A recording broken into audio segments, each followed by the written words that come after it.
എനിക്ക് ഇൻ്റർവ്യൂവിന് പോകാൻ തീരെ താല്പര്യമില്ല ഇന്നത്തെ രണ്ടെണ്ണം. ഞാൻ ഇപ്പോഴാണ് ഒരു അബ്ദം മനസ്സിലാക്കിയത്. ചെറുതായിട്ട് പനി പാലിന്നാ തോന്നിയ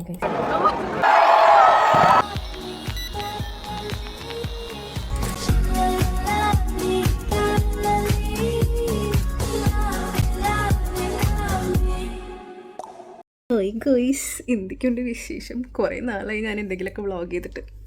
എൻ്റെ മുടി നോക്കണ്ട കേട്ടോ. ഇത് ഐ മീൻ ഞാൻ തന്നെ ഭയങ്കര കോൺഷ്യസ് ആവുന്നു. അപ്പം ഞാൻ അങ്ങോട്ടും ഇങ്ങോട്ടൊക്കെ ഇട്ട് കളിക്കുവാന്നു. ജോലിയൊക്കെ കിട്ടി, സാലറി ഒക്കെ കിട്ടിയിട്ട് ഞാൻ മുടിയൊക്കെ ഒന്ന് കട്ട് ചെയ്ത് ഹെയർ സ്പാ ഒക്കെ ചെയ്യാനൊക്കെ വിചാരിച്ചിട്ട് ജോലി കിട്ടുന്നില്ല.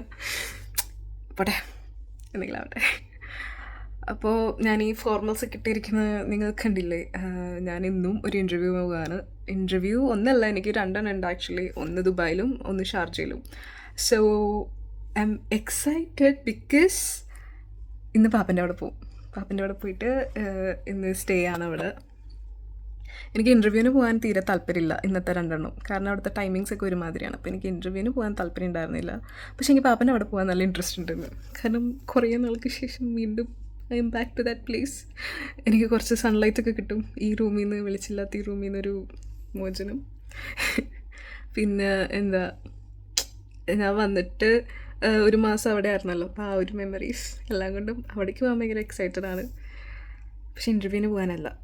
എനിക്കിന്ന് 11 മണിക്ക് ഒരു ഇൻ്റർവ്യൂ, പിന്നെ രാത്രി 8 മണിക്ക് ഒരു ഇൻ്റർവ്യൂ, ഇങ്ങനെയായിരുന്നു. പക്ഷേ 11 മണിയുടെ ഇൻ്റർവ്യൂവിന് ഞാനിപ്പോൾ വിളിച്ചു ചോദിച്ചപ്പോൾ അവർ പറഞ്ഞു എൻ്റെ അടുത്ത് ഉച്ചയ്ക്ക് 12 മണിക്ക് അല്ലെങ്കിൽ 1 മണിക്ക് വന്നാൽ മതിയെന്ന്. അപ്പം ഞാൻ 12 മണി എടുത്തു. കാരണം എന്താണെന്ന് വെച്ച് കഴിഞ്ഞാൽ അങ്ങോട്ട് പോകണമല്ലോ, ഷാർജയ്ക്ക് പോകണമല്ലോ. സോ ഗേസ്, ഞാൻ എൻ്റെ മറ്റ് ഇൻ്റർവ്യൂ എക്സ്പീരിയൻസിന് ശേഷം ഞാൻ വിചാരിച്ചു എന്തായാലും ഇവർ വിളിച്ചിട്ട് പോയാൽ മതിയെന്ന്. കാരണം ഒന്നാമത് എനിക്ക് പോകാൻ ഇൻട്രസ്റ്റ് ഇല്ല. അപ്പോൾ അവർ മാറ്റി വയ്ക്കുമെന്ന് പറഞ്ഞു കഴിഞ്ഞാൽ എനിക്ക് സന്തോഷം.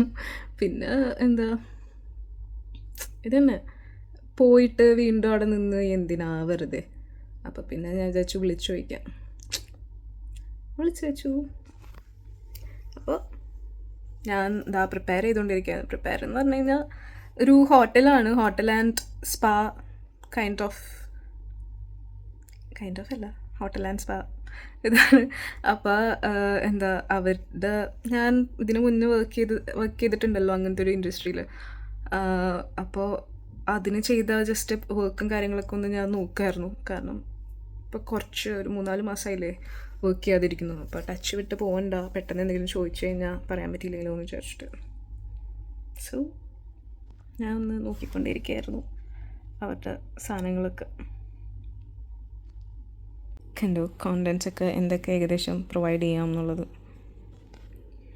കണ്ടോ കോണ്ടൻസൊക്കെ എന്തൊക്കെ ഏകദേശം പ്രൊവൈഡ് ചെയ്യാം എന്നുള്ളതൊക്കെ ഇങ്ങനെയൊക്കെ ഞാൻ പണ്ട് എഴുതി വെച്ചിട്ടുണ്ടായിരുന്നു. മെട്രോ സ്റ്റേഷൻ ഇറങ്ങി ഗൈസ്. അവിടെയാണ് ഇന്ന് ഇൻ്റർവ്യൂ. മെട്രോയിലിരുന്ന് കണ്ടിരുന്ന സാധനങ്ങളാണ് ഗൈസ്. അത് കണ്ടോ, പൊടിക്കത്താണോ എന്താണെന്ന് അറിയില്ല. Sky is not clear.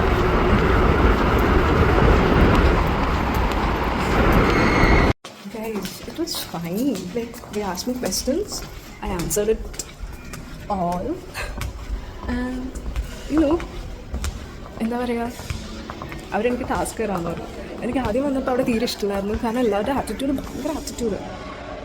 പക്ഷേ I don't know, I feel hostel after. പക്ഷെ എനിക്കിവിടെ എടുക്കാൻ തോന്നുന്നില്ല ഗൈസ്. എനിക്കിവിടെ എന്തോ എടുക്കാൻ തോന്നുന്നില്ല.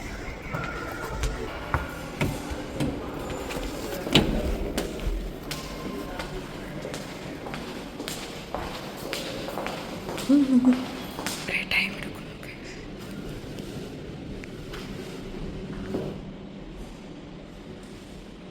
ഗൈസ്, ഞാൻ ഇപ്പോഴാണ് ഒരു അബ്ദം മനസ്സിലാക്കിയത്. അവരെൻ്റെ അടുത്ത് ടോട്ടലല്ല മാക്സിമം ബഡ്ജറ്റ് ഹാൻഡിൽ ചെയ്ത് എത്രയെന്ന് ചോദിച്ചു. ഞാൻ പറഞ്ഞത് ഹോസ്പിറ്റൽ സെക്ടറിൻ്റെ മാത്രം. അവരെൻ്റെ അടുത്ത് ഹോസ്പിറ്റൽ സെക്ടറിൻ്റെ ഇതാണ് ചോദിച്ചിട്ടുണ്ടായിരുന്നത്. ഓക്കെ, അങ്ങനെ ഞാൻ എത്തി ഗൈസ്, റൂമിലെത്തി. മുടി ഓക്കെ. സോ ഇനി ഫുഡ് എന്തെങ്കിലും കഴിച്ചിട്ട് പാപ്പൻ്റെ അവിടേക്ക് പോകണം. ഓൾറെഡി 1:11 പാപ്പൻ ഡ്യൂട്ടിക്ക് പോണതിന് മുമ്പ് എത്തണം എന്നാണ് എൻ്റെ ആഗ്രഹം. അപ്പം ഞാൻ വേഗം ഷടപടിയിൽ എന്തെങ്കിലുമൊക്കെ കഴിക്കട്ടെ. ഞാൻ റെഡിയായി ഗൈസ്. സമയം 2:30.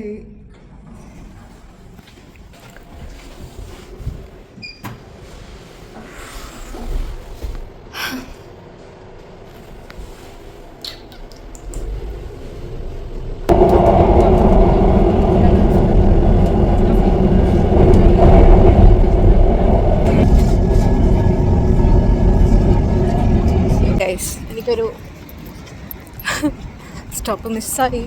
തെറ്റിയതാണോ നേരത്തെ ഇറങ്ങിയതാണോ എന്താണെന്ന് മനസ്സിലാവുക. തെറ്റി ഇറങ്ങിയതാണെന്ന് തോന്നുന്നു. സാരാ സെൻറ്റർ കണ്ടു, പക്ഷെ ഞാൻ കഴിഞ്ഞ പ്രാവശ്യം വന്നപ്പോൾ കണ്ട പോലെ അല്ല ഇത് കണ്ടേ. കുറച്ചും കൂടെ അടുത്താവണമായിരുന്നു. ഓക്കെ, എങ്ങനെ ഞാനൊരു 20 മിനിറ്റ് എന്തോ നടന്നിട്ട് സാറാ സെൻറ്ററിൻ്റെ അവിടെ എത്തിയിട്ടോ. അപ്പോൾ എന്നെ പാപ്പൻ വന്ന് പിക്ക് ചെയ്തു. എന്നിട്ട് ഞാൻ എന്താ ഫ്ലാറ്റിലേക്ക് പോവാന്ന്. So good to be back. എന്നെ ഓർമ്മയുണ്ടോ മിട്ടുമണി? Hi skills. ഹായ്, എന്നെ ഓർമ്മയുണ്ടോ മിട്ടുമണി? ഹായ് അമ്മു. അമ്മു ഹിയർ. അമ്മു എന്നെ ഓർമ്മയില്ല guys. The balcony I missed. ഓ എന്തൊരു വെളിച്ചം, എന്തൊരു സുഖം. അയ്യോ, ഒരു ബാൽക്കണി കിട്ടിയാൽ എനിക്ക് ഇത്ര സന്തോഷം എനിക്ക് പറഞ്ഞ് അറിയിക്കാൻ വയ്യ. ഇതെന്തത്? okay, but let's just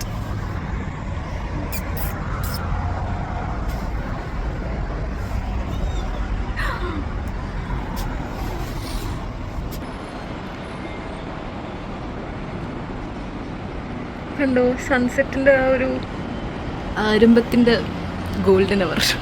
എന്തൊക്കെയാണ് ഞാൻ പറയുന്നത്. Guys I am so happy. ഒരു ബാൽക്കണി ഉണ്ടായി ഞാൻ ഇത്ര സന്തോഷിക്കുന്ന എനിക്കെന്നെ അറിയത്തില്ലായിരുന്നു.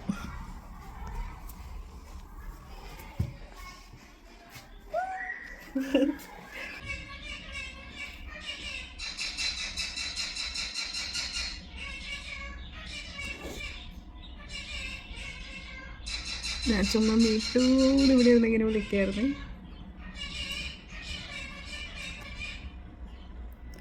മീട്ടുമണി.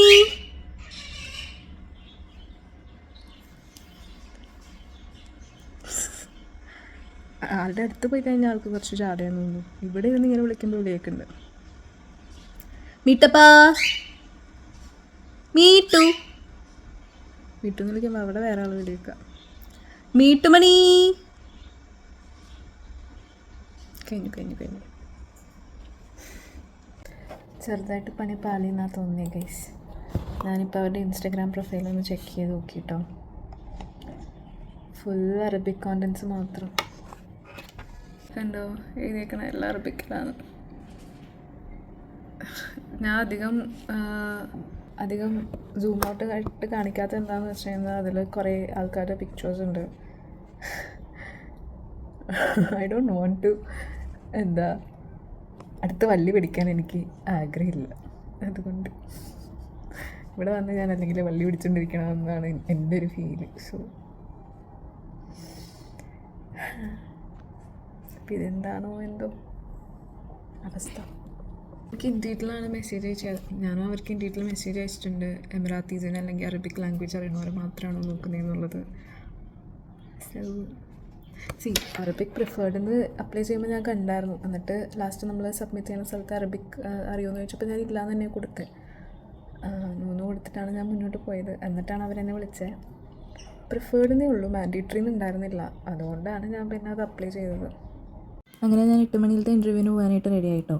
എനിക്ക് ഈ ലൊക്കാലിറ്റി അത്ര പരിചയമില്ലാത്തതുകൊണ്ട് ഇവിടെ നിന്ന് അങ്ങനെ ബസ്സും ഒന്നും നമുക്ക് എപ്പോഴും കിട്ടാത്തതുകൊണ്ടൊക്കെ പാപ്പനെ എന്നെ കൊണ്ടുവന്നാക്കുന്നത്. മെട്രോ ആണെങ്കിൽ തീരെ ഇല്ല. ഇതാണെന്നുണ്ടെങ്കിൽ ഏതോ ഉള്ളിലോട്ടാണ്.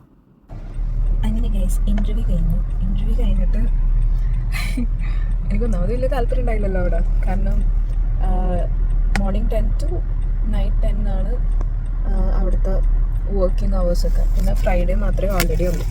അപ്പോൾ എനിക്ക് അതിനേ താല്പര്യം ഉണ്ടായിരുന്നില്ല. പിന്നെ എന്തായാലും ഇൻ്റർവ്യൂ ഒരു എക്സ്പീരിയൻസ് ആണല്ലോ എന്ന് വിചാരിച്ച് വരുന്നതാണ് ഓരോന്നും. എന്നിട്ട് അവരെൻ്റെ അടുത്ത് ലാസ്റ്റ് പറയാം, നമ്മൾ വിളിക്കുന്നത് എങ്ങനെയായിരിക്കും എന്ന് വെച്ചാൽ ശ്രീലക്ഷ്മി ഒരു ബഡ്ജറ്റ് പറയില്ലേ, ആ ബഡ്ജറ്റ് അനുസരിച്ചിട്ട്, അതായത് സാലറി അനുസരിച്ചിട്ട് ലോവർ ആണെന്നുണ്ടെങ്കിൽ നമ്മൾ ആദ്യം വിളിക്കും. എക്സ്പെക്റ്റേഷൻ കൂടുതലാണെന്നുണ്ടെങ്കിൽ നമ്മൾ അവസാനം വിളിക്കുള്ളൂ. ആ ലിസ്റ്റ് അങ്ങ് താഴെ വരുന്നു. ഞാൻ ഒട്ടും കുറച്ചില്ല. അവരൊരു റേഞ്ച് കൊടുത്തിട്ടുണ്ടായിരുന്നു. ആ ഇൻഡീഡിൽ ഇതിൽ റേഞ്ച് കൊടുത്തിട്ടുണ്ടായിരുന്നു. ആ റേഞ്ച് തന്നെ ഞാൻ പിടിച്ചു. അതിൻ്റെ ഏറ്റവും മിനിമം റേഞ്ച് തന്നെ ഞാൻ പിടിച്ചു. അപ്പോൾ അയാൾ ഓക്കെ താങ്ക് യു, ഞാൻ thank you for your time എന്ന് പറഞ്ഞ് പോന്നു. സി ഇതൊരു മുക്കിലെവിടെയാണ്, അതായത് നമുക്ക് ബസ്സും കൂടെ ഇല്ല. ഞാൻ പാപ്പൻ്റെ ഫ്ലാറ്റിൽ നിന്നിട്ട് അവിടേക്ക് ഡയറക്ഷൻ നോക്കിയപ്പോൾ ബസ്സും ഇല്ല, മെട്രോ ഇല്ല. പോയി വരല് തന്നെ ഭയങ്കര ചടങ്ങാണ്. ഞാൻ എന്ത് ചെയ്യും? അപ്പോൾ ഇങ്ങനെ കുറേ നെഗറ്റീവ്സ് ഒക്കെ ഉള്ളതുകൊണ്ട് ഞാൻ ഒട്ടും കുറച്ചില്ല. പിന്നെ സമയം നല്ല ലേറ്റ് ആയിട്ടുണ്ടായിരുന്നു, മേടിച്ചിട്ടുണ്ടായി. എനിക്ക് വിശക്കുന്നുണ്ടായി, ഞാനും ഇരുന്ന് കുറച്ച് തിന്നു. Oman chips. അങ്ങനെയൊക്കെയാണ് ഇൻ്റർവ്യൂ കാര്യങ്ങൾ.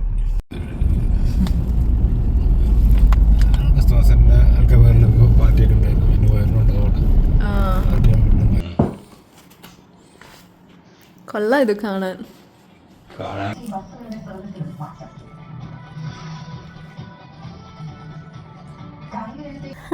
എന്തൊരു സുഖ ഇങ്ങനെ ഇരിക്കാൻ. നാളെ ഓഫീസിൻ്റെ ഇപ്പം എൻ്റെ റൂമിൽ പിള്ളേരാണെങ്കിൽ പറഞ്ഞു കൊടുക്കും, നാളെ പോകണ്ടേ, രാവിലെ പോകാൻ തോന്നില്ല എന്നൊക്കെ. എനിക്കെന്തോ ഇന്ന് ഇവിടെ വന്നിട്ട് ഭയങ്കര സന്തോഷം. എനിക്കെന്തോ വെക്കേഷൻ മൂടൊക്കെ തോന്നും. ഞാനിങ്ങനെ കഴിച്ചിട്ടുണ്ടിരിക്കാം. ഇത് ഞാനല്ലേ, ഇതാണ് ഉദ്ദേശിച്ചത്.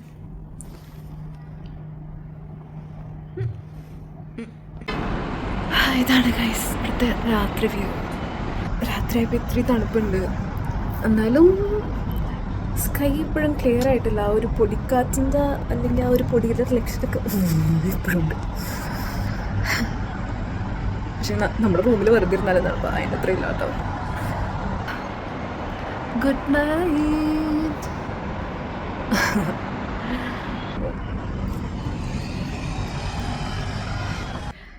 അപ്പം ഞങ്ങൾ പുറത്ത് പോയി കഴിക്കാൻ പോവുക, ഞാനും പാപ്പനും. പാപ്പനിപ്പോൾ പുറത്തുനിന്ന് വരും, അടിയിൽ വന്ന് നിൽക്കുമ്പോൾ എന്നെ വിളിക്കും. അപ്പം ഞാൻ അടിയിലേക്ക് ചെന്നാൽ മതി എന്ന് പറഞ്ഞു.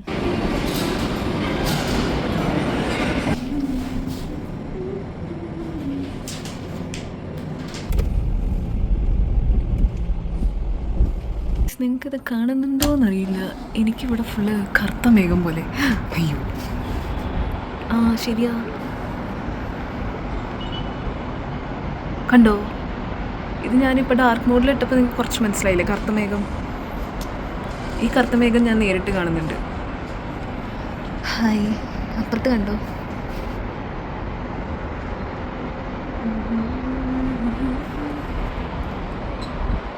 എന്തോ ഹായ്.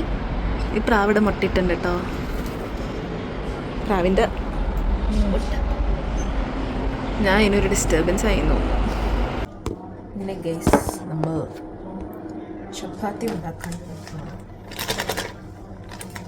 സാലഡ് അരിഞ്ഞ് വെച്ചിട്ടുണ്ട്. ഇവിടെ ഇതിങ്ങനെയാണ് പതിവ്, ഞാൻ ഡെക്കറേഷനിൽ വെച്ചതല്ലേ, ഇവിടെ ഇങ്ങനെ വെക്കാറുണ്ട്. അപ്പം ഞാൻ ആ മെത്തേഡ് ഫോളോ ചെയ്യുന്നുള്ളൂ. പിന്നെ നമ്മുടെ പാൻ ചൂടാവാൻ വെച്ചിട്ടുണ്ട് ചപ്പാത്തി ഉണ്ടാക്കാൻ. സോസേജ് ഉണ്ടാക്കിയിട്ടുണ്ടായി. സോ എന്താണെന്ന് നോക്കിയിരിക്കുകയാണ് ഗൈസ്. മൂപ്പർക്ക്, അതായത് നമ്മുടെ മിട്ടുവിന് ചപ്പാത്തി ഭയങ്കര ഇഷ്ടമാണ് കേട്ടോ. മുളക് കഴിഞ്ഞാൽ രണ്ടാമത്തെ സാധനം ചപ്പാത്തിയാണ്. ചപ്പാത്തി കൊടുക്കുമ്പോൾ ഉള്ള ആളുടെ ഇത് ഞാൻ കാണിച്ചത്. ഇത്തുമണി ഇതാ ഫോൺ കട്ടിട്ടാണ് കേട്ടോ ഇപ്പോൾ. ഇതാ അല്ലെങ്കിൽ കയ്യിൽ നിന്നൊക്കെ വന്ന് മേടിക്കണതാ ആള്. ഫോൺ കണ്ടാൽ ഞാൻ പറഞ്ഞില്ലേ, ഉള്ള എല്ലാം ആള് വിടും. അതാ കണ്ടോ, വെള്ളത്തിലിട്ട് മുക്കാനാണ് ആ കൊണ്ടുപോയിരിക്കുന്നത്. വെള്ളത്തിലിട്ട് മുക്കി അപ്പുറത്തേക്ക് വെച്ച് കഴിക്കും. ഇങ്ങനെയാണോ നിങ്ങളുടെ അവിടെ കൊള്ളത്തപ്പ? ഇവനിങ്ങനെയാണ്, ചപ്പാത്തി കൊടുത്താൽ വെള്ളത്തിൽ മുക്കി കഴിക്കും. ഇതാണ് ആശാൻ്റെ പരിപാടി. എല്ലാ താരങ്ങളും 2020 പരമ്പരയിൽ ഉണ്ടായിരുന്നു. അവരെല്ലാവരും ഒരുമിച്ച് ഇവിടേക്ക് എത്തുന്നു, മികച്ച പ്രകടനം കാഴ്ചവെക്കുന്നു. 5-0 ചരിത്ര വിജയം നേടുകയാണ്. After A long time guys ഞാൻ പൂരി കഴിക്കുകയാണ്. നാട്ടിലുള്ളപ്പോൾ സ്ഥിരം എവിടെയെങ്കിലും പോയാൽ പൂരി ഭാജിയാണ് രാവിലെ. ഇതിപ്പോൾ ദാ 2 മാസത്തിന് ശേഷം. അപ്പോൾ കഴിച്ച് ഞാൻ തിരിച്ച് കരാമയ്ക്ക് പോകാൻ കേട്ടോ. എനിക്കാണെന്നുണ്ടെങ്കിൽ ബുർജ് ഖലീഫയിൽ fireworks, new year fireworks ആണ് ഭയങ്കര ആഗ്രഹം ഉണ്ടായി. പക്ഷേ എന്താ പറയുക, ഇവിടെ തിരക്ക് കാരണം എന്നെ വിടാൻ കൂട്ടാക്കുന്നില്ല ആരും. എൻ്റെ ഫ്രണ്ട്സ് ആണെന്നുണ്ടെങ്കിലും അല്ലെങ്കിൽ ഫാമിലി മെമ്പേഴ്സ് ആണെന്നുണ്ടെങ്കിലും അവരാരും അങ്ങോട്ടേക്ക് പോകുന്നില്ല. അപ്പോൾ എനിക്ക് ഫയർ വർക്ക്സ് കാണാൻ ഭയങ്കര ആഗ്രഹമുണ്ട്. അപ്പോൾ ആരും ഇല്ലെങ്കിലും സാരില്ല, ഞാൻ അറ്റ്ലീസ്റ്റ് കരാമയിൽ ഫ്രീമിൽ ഫയർ വർക്ക്സ് എങ്കിലും കാണാൻ പോകും. എനിക്കിങ്ങനെ ന്യൂ ഇയർ വീട്ടിൽ കുത്തിരിക്കാൻ താല്പര്യമില്ല എന്ന് പറഞ്ഞുകൊണ്ട് ഞാൻ എന്തായാലും പോവുകയാണ്. സോ ഗേസ്, ഞാൻ ഫ്രെയിമിൻ്റെ അവിടേക്ക് പോവുകയാണ്, ദുബായ് ഫ്രെയിമിൻ്റെ അവിടേക്ക്. അവിടെ അടിപൊളി ഫയർ വർക്ക്സ് ഒക്കെ ഉണ്ട്. അപ്പോൾ എനിക്ക് ഏറ്റവും അടുത്ത് കാണാൻ അതാണ് നല്ലത്. സോ ഞാൻ അങ്ങോട്ട് പോവുകയാണ്. തിരക്കുണ്ടാവും എന്തോ, എനിക്ക് ഇത്രയും തിരക്കിൽ പോകാനും ഭയങ്കര മടിയുണ്ട്.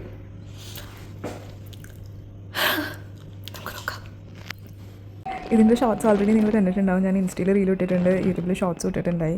അപ്പോൾ കാണാത്തവരെന്തെങ്കിലും ചെക്ക് ചെയ്ത് നോക്കുക. ഞാൻ പയ്യെ അപ്ഡേറ്റ് ചെയ്യുന്നുള്ളൂ, എനിക്ക് എഡിറ്റ് ചെയ്യാൻ ഇപ്പോഴൊക്കെ സമയം കിട്ടുന്നത്. പിന്നെ ഞാൻ ഒറ്റയ്ക്ക് അറിഞ്ഞില്ല കേട്ടോ. എനിക്ക് സ്പൈഡേഴ്സ് വെച്ച് പരിചയമുണ്ടായിരുന്നു. ജോമിനെ കിട്ടി, ജോമിൻ്റെ ഗ്യാങ് ഉണ്ടായി അവിടെ. അപ്പോൾ ഞാൻ അവരുടെ ഒപ്പം കൂടി. And it was so fun guys. ഞാൻ പിന്നെ അത് കഴിഞ്ഞിട്ട് ഞാൻ ഇവിടെ വെച്ച് പരിചയപ്പെട്ട ഒരു RJ പുള്ളീനെയും കണ്ടു. കഴിവിനെ കുറിച്ച് വിശേഷിച്ചറിയ കരാമയ്ക്ക് അറിഞ്ഞു. അത് ഈ കരാമിനെ കാണിച്ചു കൊടുക്കല്ലേ. പോയിട്ട്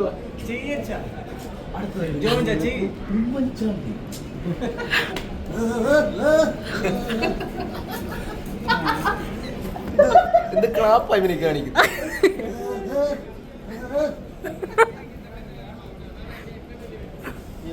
അടുത്ത നീ പറയാം, ഞാൻ മറന്നു